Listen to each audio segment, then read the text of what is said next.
परमा एकादशी त अधिक मास जे कृष्ण पक्ष जी एकादशी जंहिंखे परमा एकादशी बि चयो वियो आहे। इहा एकादशी बि 3 सालनि में हिकु दफ़ा ईंदी आहे। जीअं शुक्ल पक्ष जी जेका एकादशी हुई उहा हुई पद्मिनी एकादशी।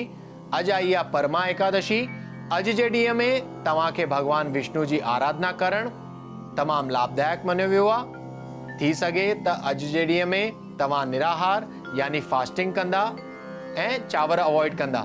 साण ई साण भगवान विष्णु जो शालिग्राम जो पंचामृत सां सनानु कराइणु, पाणी चाढ़णु, तुलसी चाढ़णु ऐं कुझु न कुझु भगवान जे साम्हूं भोग रखणु तमामु लाभदायक मञियो वियो आहे। चवंदा आहिनि कि अॼु जी एकादशी जेको बि माण्हू रखंदो आहे हुन जा सभु पाप भगवान नाश करे छॾंदा आहिनि ऐं हुननि जी जेका औरा आहे, जेके असां ऊर्जा चवंदा आहियूं, हुनखे सुठी कंदा आहिनि, यानी सकारात्मक ऊर्जा तव्हांजे बॉडी में भगवान बढ़ाईंदा आहिनि।